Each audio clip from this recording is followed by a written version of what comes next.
Audio Jungle.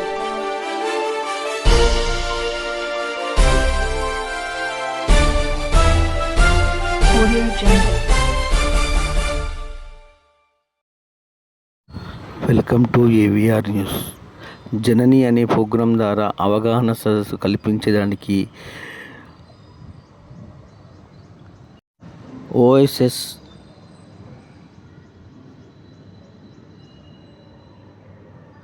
చదువుకుంటే కాకుండా గ్రౌండ్కి వెళ్ళి ఆడుకోవడం నేర్పించాలి.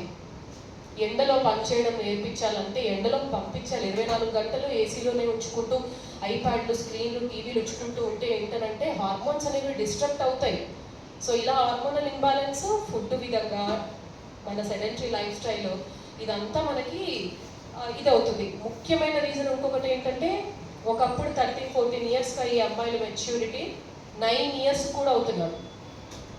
9 ఏళ్ళకి ఆ చిన్న పాపకు అసలు ఎట్లా అండి హ్యాండిల్ చేసే తన పీరియడ్స్ గురించి. సో ఈ చిన్నవన్నీ మనం ఏదో అందరం బిజీ లైఫ్లో అడ్వైస్ ఇవ్వడం కూడా మర్చిపోతున్నాం. 9 ఏళ్ళకి పెద్ద మనిషి అయితే ఇంట్లో వాళ్ళకి, మదర్కి, ఫాదర్కి తప్ప మూడో మనిషికి చెప్పుకోలేకపోతున్నారు. 9 ఇయర్స్కి మెచ్యూరిటీ అటైన్ అయితే తనకి ఎక్కువ టైం ఉండదు. మళ్ళీ 25కి వచ్చేసరికి, 30కి వచ్చేసరికి ఎగ్స్ అయిపోతాయి. నా దగ్గరికి వచ్చేసరికి ఎగ్స్ ఉండవు. మేడం ఎందుకు, నేను బాగానే తింటున్నాను, బాగానే ఉన్నానని చాలామంది అడుగుతారు. కానీ ఒక అమ్మాయి తల్లి గర్భంలో ఉన్నప్పుడు 5th మంత్లోనే ఆడ మగ అనేది డిసైడ్ అయిపోతుంది. అమ్మాయి అయితే మిలియన్ సంఖ్యలో మనకి ఎగ్స్ ఉంటాయి 5th మంత్లో. అవి పుట్టాక కొన్ని లక్షలలో అవుతాయి, తర్వాత పెద్ద మనిషికి 100sలో ఉంటాయి. ఆ 100 నెంబర్ ఆఫ్ ఎగ్స్ అందరికీ 300 to 400 ఉండాలి. కానీ ఇలాంటి అమ్మాయిలకి ఎవరైతే ముందే మెచ్యూర్ అయ్యారో వాళ్ళకి 100 ఉంటాయి. అవి ఏంటనంటే మంత్లీ రిలీజ్ అవుతూ లాస్ట్కి ఇంకా ఐవీఎఫ్కి వెళ్ళాల్సిన స్టేజ్లో తక్కువ ఉంటాయి. So all these changes which ever are happening in the society should be addressed to people in especially rural areas. మనకి అర్బన్లో ఉన్న కొంచెం ఓకే పర్వాలేదని అనుకుంటారు. అర్బన్ది డిఫరెంట్ అండి. అక్కడ ఏంటంటే హస్బెండ్ వైఫ్ ఇద్దరు జాబ్కి వెళ్తే కానీ ఒక పాపను చదివించడానికి ఇప్పుడు స్కూల్స్లో ఉన్న ఫీజు మీరు గమనించినట్టయితే, స్కూల్స్ అనే కాదు ఎడ్యుకేషన్ సిస్టమ్ కూడా బయట దేశాలతో పోలిస్తే మనకి ఇండియాలో ఏంటి, ఫ్రీ ఎడ్యుకేషన్ లేదు.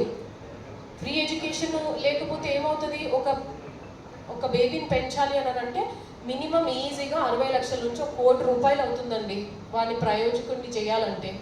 సో ఒక పేరెంట్, నాలాంటి క్యాలిక్యులేటివ్ పేరెంట్స్ అయితే ఆలోచిస్తారు, వీళ్ళని నేను ఎంత చదివించాలి, ఏం చదివించాలి, నా బడ్జెట్ ఎంత, నా శాలరీ ఎంత, ఇదంతా ఆలోచించుకొని ఒక్క బేబీ చాలనుకునే వాళ్ళు కూడా చాలామంది ఎక్కువైపోయారు.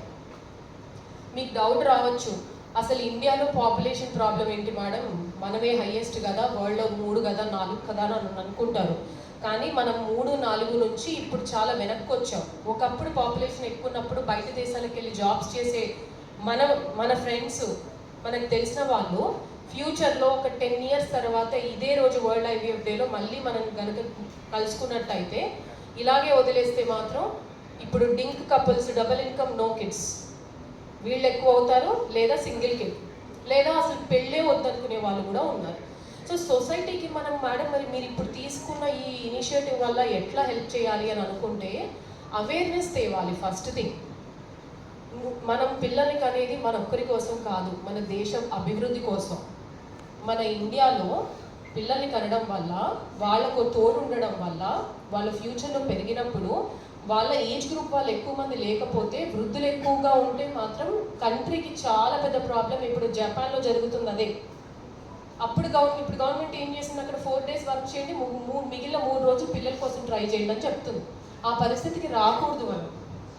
సో అది ఒకటి చాలా ఇంపార్టెంట్. టోటల్ ఫర్టిలిటీ రేట్ 2.1 కంటే ఎక్కువగా ఉండాలి ఏ దేశానికైనా. మనం మొన్నటి వరకు 1.9 దగ్గర ఉన్నాము, ఇప్పుడు 1.5 తెలంగాణ, అంటే చాలా తగ్గుతుంది. ఆంధ్రప్రదేశ్లో 1.4, తెలంగాణ 1.5. సో ఈ సంఖ్యలు ఇంకా తగ్గితే మాత్రము మనకి ఫ్యూచర్లో ఫర్టిలిటీ సెంటర్లు పెరగడం ఖాయం. అండ్ ఫర్టిలిటీ సెంటర్లలోనే మళ్ళీ ఇంకా ఎక్కువ మంది పేషెంట్స్ని మేము చూడాల్సిన సిచ్యువేషన్ వస్తుంది. అలా కాకుండా న్యాచురల్ కన్సెప్షన్స్, న్యాచురల్ పద్ధతి ద్వారా మీరు కనుక ట్రై చేస్తే, పిల్లల కోసం ట్రై చేస్తే, ఈ అవసరాలు ఐవీఎఫ్ ఫర్టిలిటీ సెంటర్స్లో అవసరాలు కూడా మనకి తగ్గుతాయి. అండ్ ఇంకొకటి ఏంటి, ఇప్పుడు మేడం మరి చదవద్దంటారా మమ్మల్ని ఏంటి అమ్మాయిలందరినీ అని అంటే నేను అట్లా చెప్పట్లేదు. మీరు కెరియర్కి ఎంత ఇంపార్టెన్స్ ఇస్తారో పిల్లలకి కూడా ఈక్వల్గా ఇవ్వాలంటున్నాను. ఇప్పుడు చదువుకునేటప్పుడు ఇమీడియట్గా పెళ్ళయ్యాక 5 years తర్వాతే కానీ నేను ప్లాన్ చేయనని అనుకుంటారు. మీరు అదే డెసిషన్ మీరు తీసుకున్నట్టయితే ఒక AMH టెస్ట్ చేయించుకోండి, మీ ఎగ్స్ ఎట్లా ఉన్నాయో తెలుస్తాయి. స్పర్మ్ టెస్ట్ చేయించుకోండి, స్పర్మ్ ఎలా ఉందో తెలుస్తుంది. అంతా బాగుంటే డెఫినెట్గా వెయిట్ చేయండి. లేదు అనుకుంటే ఎగ్ ఫ్రీజింగ్ చేసుకోవచ్చు, స్పర్మ్ ఫ్రీజింగ్ చేసుకోవచ్చు. అండ్ ఇప్పుడు మనకి చాలామంది ఫిల్మ్ స్టార్స్ తెలుసు, ఐశ్వర్య రాయ్ కానీ చాలామంది వాళ్ళు 20s ఉన్నప్పుడే వాళ్ళు ఎగ్స్ ఫ్రీజ్ చేసుకున్నారు, 40s కన్నారు. సో వాళ్ళు యంగ్ ఏజ్లో ఉన్న బేబీనే కదా ఇప్పుడు కనింది. సైన్స్ టెక్నాలజీని మనం ఈ విధంగా యూజ్ చేసుకోవచ్చు. అట్లాగే ఏంటంటే మగవాళ్ళది ప్రాబ్లం ఏమి ఉండదు అని చెప్పి అమ్మను అత్తను ఇచ్చి పంపిస్తారు నా దగ్గరికి చాలామంది. ఇక్కడైతే నేను క్లియర్గా చెప్తాను, హస్బెండ్ని తీసుకునే రండమ్మా.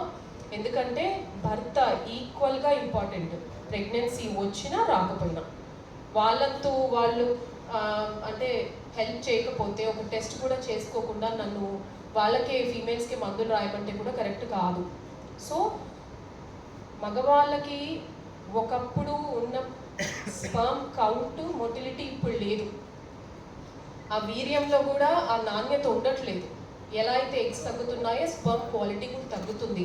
అండ్ చాలా మటుకు కూడా సెక్షువల్గా కూడా యాక్టివ్గా ఉండకపోవడము, టెస్టోస్టిరాన్ తగ్గిపోవడము, ఫెమినైజింగ్ హార్మోన్స్ ఎక్కువ అవ్వడం మగవాళ్ళలో కూడా నోటీస్ చేస్తున్నాము. ఎరెక్టైల్ డిస్ఫంక్షన్స్ కానివ్వండి, ఇలాంటి సెక్షువల్ రిలేటెడ్ ప్రాబ్లమ్స్కి కూడా మన దగ్గర అయితే స్పెషల్గా ఆండ్రూ లైఫ్ అనే ఫర్టిలిటీ క్లినిక్, దానికి మేల్ డాక్టర్ కూడా ఉన్నారు. సో అంటే ఇవన్నీ ఒకప్పుడు లేవు, కానీ సెగ్మెంట్ వైజ్ చూస్తే కొత్త కొత్త ప్రాబ్లమ్స్ రావడం జరుగుతుంది. కాబట్టి మనము ఫ్యూచర్ని